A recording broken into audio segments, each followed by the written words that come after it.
Hola, hola, ¿cómo están? Bueno, bienvenidos a nuestra tutorial número 3. En este caso comenzaremos a hablar de la prehistoria mexicana y la revolución neolítica, ¿no?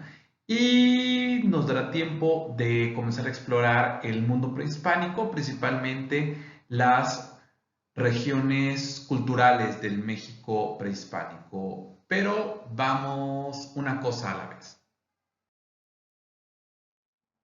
Y bueno, cuando hablamos de la etapa más antigua de la historia de México, que sería la etapa lítica, estamos hablando de un periodo que va del 30.000 a.C. al 2500 a.C. Y de aquí en adelante lo que vamos a comenzar a revisar es una cronología en la cual vamos a dividir el proceso que llamamos periodo prehispánico en varios momentos, ¿no? Desde el preclásico temprano, medio, tardío, clásico, hasta llegar al posclásico y posteriormente al posclásico tardío que terminaría con la conquista de México. Pero eso ya lo platicaremos. Una cosa a la vez. Estamos en la etapa lítica y estamos en la prehistoria mexicana, el periodo más antiguo de la historia de este país. ¿Qué onda con la prehistoria mexicana? Para usar un término mucho más adecuado, se considera la prehistoria mexicana como la etapa lítica. Eh,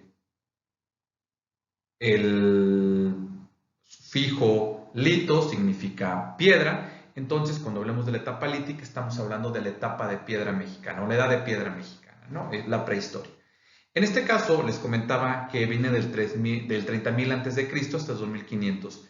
Esto que conocemos como etapa lítica se divide tradicionalmente en tres grandes momentos: el arqueolítico, el cenolítico y el protoneolítico, hasta llegar a la revolución del neolítico, ¿no?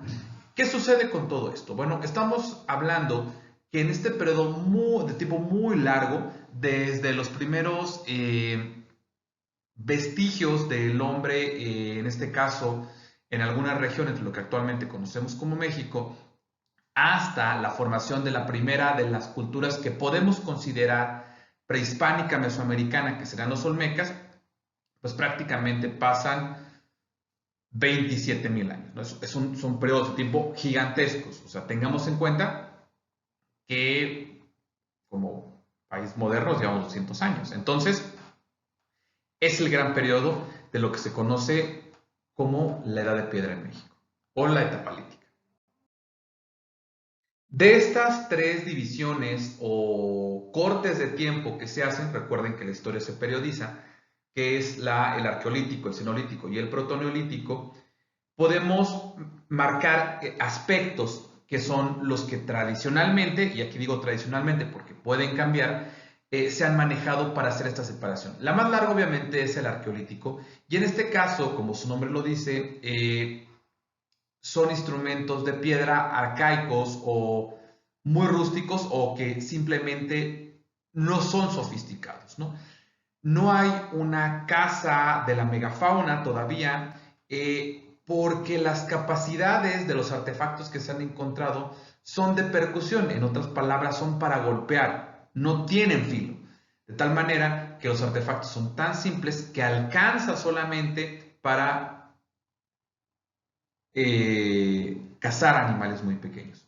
¿Dónde hay un cambio? Sería en el cenolítico, ¿no? Del 9500 al 5000 a.C., donde justamente se dan, a partir de la aparición de puntas de proyectil, flechas, la caza de la caza mayor o la caza de la megafauna, ¿no? Particularmente de mamuts. Eso se logra a partir que se logran generar estos instrumentos de percusión, o sea, se está pegando hasta afilar una roca, y entonces se genera este gran proceso de caza, ¿no?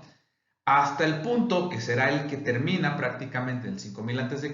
con la desaparición de la megafauna, se termina el cenolítico como tal, y vamos a comenzar a hablar del protoneolítico, ¿no?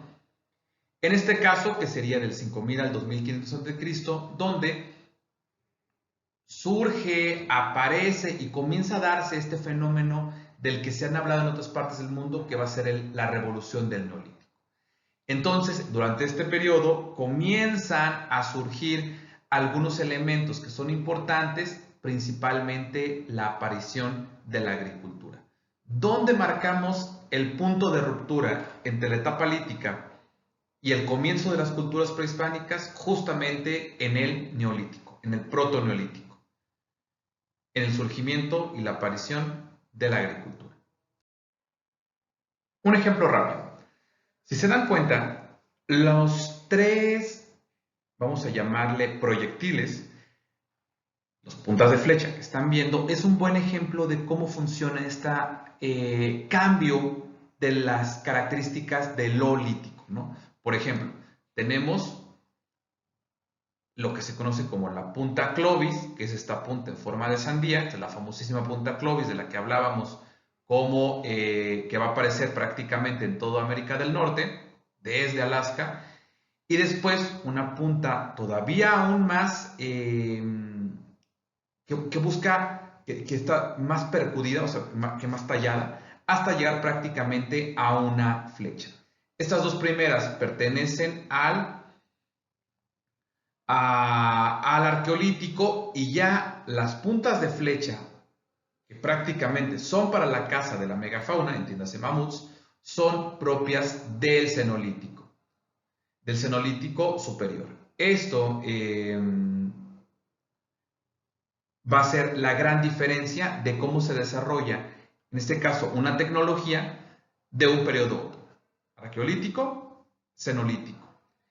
Y nos van a decir, bueno, ¿dónde está el gran cambio que se va a dar para hablar de una tercera etapa de esta prehistoria mexicana, que va a ser el protoneolítico? Bueno, ese cambio va a ser aún más trascendental y más importante que solamente hablar de puntas de flecha.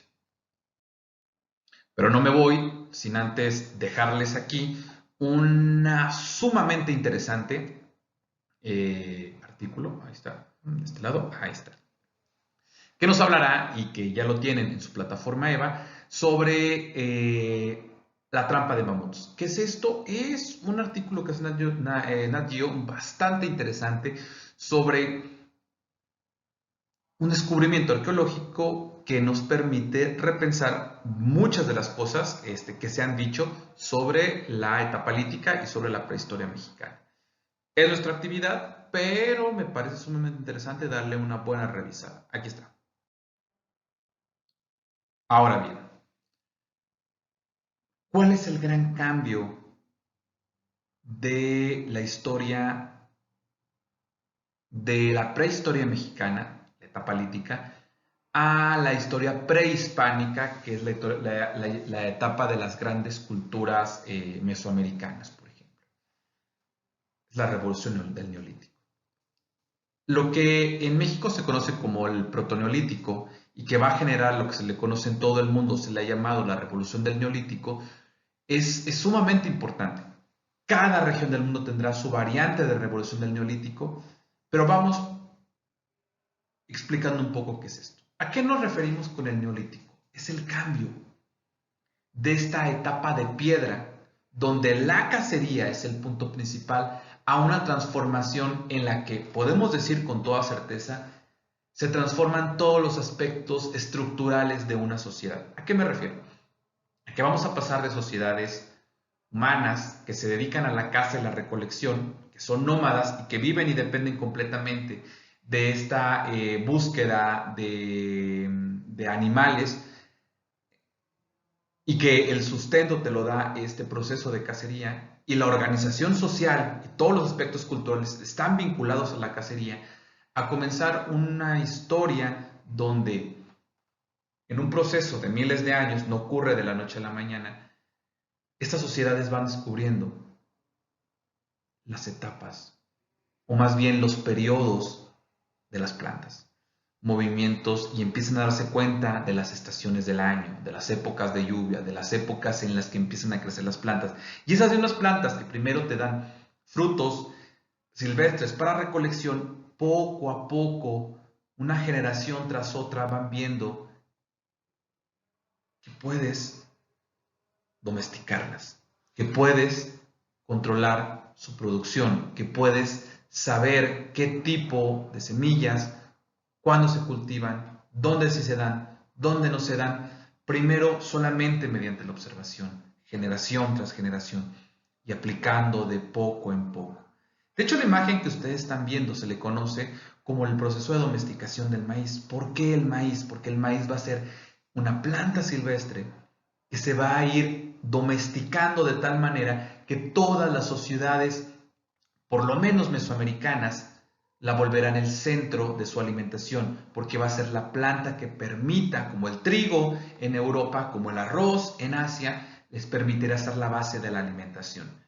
Es la gran revolución. La domesticación del maíz transforma las sociedades americanas, en este caso mesoamericanas, y las vuelve sociedades, aquí viene la palabra clave, sedentarias.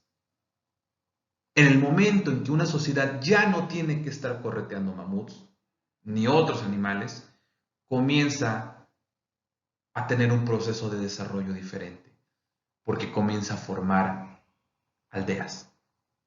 Y después de una aldea será un poblamiento y después una ciudad.